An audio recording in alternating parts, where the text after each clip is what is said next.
حضرت جناب سیدنا امیر حمزہ رضی اللہ تعالیٰ عنہ نبی کریم کے چچا تھے۔ بعض مفسرین نے لکھا ہے کہ یہ حضور کے خالہ زاد بھی تھے۔ ان کی والدہ اور حضرت آمنہ دونوں بہنیں تھیں، اور ان دونوں نے ایک ہی لونڈی سویبہ کا دودھ بھی پیا تھا۔ رضائی بھائی بھی تھے، کچھ نے لکھا ہے 4 سال بڑے تھے، کچھ نے لکھا ہے 2 سال بڑے تھے، کچھ نے لکھا صرف 6 مہینے عمر زیادہ تھی نبی پاک، صرف 6 مہینے۔ حضرت امیر حمزہ رضی اللہ تعالیٰ عنہ بڑے بہادر تھے، بڑے نڈر تھے، بڑے بے باک تھے، بڑے جفا کش تھے، بڑے مجاہد تھے، بڑے بے باک تھے، جری تھے، ہمت والے تھے، فیصلہ کرنے کی طاقت رکھتے تھے۔ میرے نبی رحمت علیہ السلام کے بڑے محبوب تھے حضرت امیر حمزہ، پر اپنی باتوں کے کھرے، وعدوں کے پکے، سٹینڈ لینے کا مزاج رکھنے والے حضرت امیر حمزہ فرماتے ہیں ابھی کلمہ نہیں پڑھتے تھے۔ کہتے ہیں میں شکار کے لیے گیا تھا، واپس آیا تو واقعہ یہ ہوا کہ نبی کریم علیہ السلام نہ کوہ صفا کی پہاڑی کی طرف جا رہے تھے تو رستے میں ابو جہل آ گیا، اس نے حضور کو نہ برا بھلا کہا۔ میرے نبی کریم علیہ السلام نے نا آج اس کے جواب میں خاموشی اختیار کی۔ خاموشی بہت بڑا طوفان ہوتی ہے، چپ رہنا بہت بڑا طوفان ہوتا ہے۔ حضور خاموش ہو گئے، مکمل کوئی بات نہیں، حضور دیر تک خاموش رہے۔ نبی کریم علیہ السلام جب خاموش رہے تو سر پٹایا، اور اس کے ہاتھ میں ڈنڈا تھا، حضور کے سر اقدس پر دے مارا۔ حضور کچھ نہیں بولے، خاموش رہے، سر پہ ہاتھ رکھا، گھر تشریف لے کے وہ لونڈی دیکھ رہی تھی۔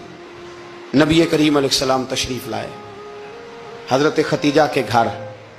اتنی دیر میں حضرت امیر حمزہ آئے تو اس لونڈی نے نا جناب امیر حمزہ کو مخاطب کیا، چونکہ اس نے حضور کو بھی دودھ پلایا تھا اور جناب امیر حمزہ کو بھی برابر کی محبت تھی، رضائی والدہ تھی۔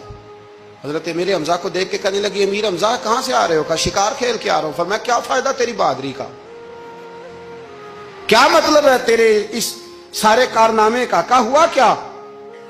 تو وہ لونڈی کہنے لگی کہ آج میرے سامنے ابو جہل نے ڈنڈوں سے اتنا مارا ہے کہ حضور کے سر اقدس سے خون نکل آیا ہے، خون نکل آیا ہے۔ مجھے پتہ ہے ابو جہل یہ ظلم اس لیے کرتا ہے کہ محمد ابن عبداللہ کے والد موجود نہیں۔ آج اگر ان کے والد ہوتے، دادا عبد المطلب ہوتے تو پھر میں دیکھتی تھی کون ان کے قریب آتا۔ یہ لفظ کہے نا تو جناب امیر حمزہ رو پڑے۔ شکار وہیں پھینکا، درخت سے ڈنڈا توڑا۔ ابو جہل بیٹھا تھا حرم مکہ میں، کفار کے درمیان ٹولیاں بنا کے وہاں گئے اور زور سے ڈنڈا اس کے سر پہ مارا، اور ڈنڈا مار کے کہنے لگے تجھے شرم نہیں آتی؟ میرے بھتیجے کو لاوارث سمجھتے ہو؟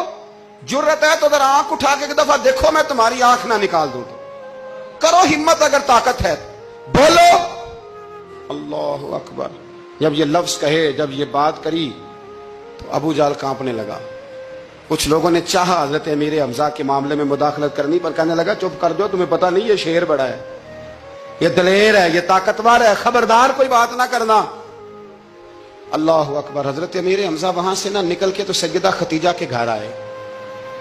سیدہ ختیجہ الکبریٰ رضی اللہ تعالیٰ عنہا نا نبی کریم کو مرہم پٹی کر رہی تھی۔ حضور نے چچا کا چہرہ دیکھا تو آنکھوں میں آنسو آ گئے۔ حضرت امیر حمزہ بھی روئے اور کہنے لگے بھتیجے خوش ہو جا، میں اس کا سر پھوڑ آیا ہوں۔ اتنی زور سے مارا ہے کہ اس کو ہمت نہیں ہوئی بات کرنے کی۔ حضرت امیر حمزہ کے جواب میں محبوب فرمانے لگے چچا میں ابو جہل کا سر پھوڑنے سے تو خوش نہیں نہ ہوتا۔ کہا آپ کیسے خوش ہوتے ہیں؟ فرمایا آپ کلمہ پڑھ جائیں میں خوش ہو جاؤں گا۔ تو حضرت امیر حمزہ کہنے لگے کلمہ پڑھنے سے راضی ہو جاؤ گے، خوش ہو جاؤ گے، بس اتنی سی بات؟ فرمایا ہاں۔ تو کہا پڑھاؤ کلمہ، پڑھاؤ کلمہ۔ حضرت محبوب کریم نے کلمہ پڑھایا اور جناب امیر حمزہ اسی وقت مسلمان ہو گئے۔ بس پھر اللہ نے اسلام کو قوتیں دے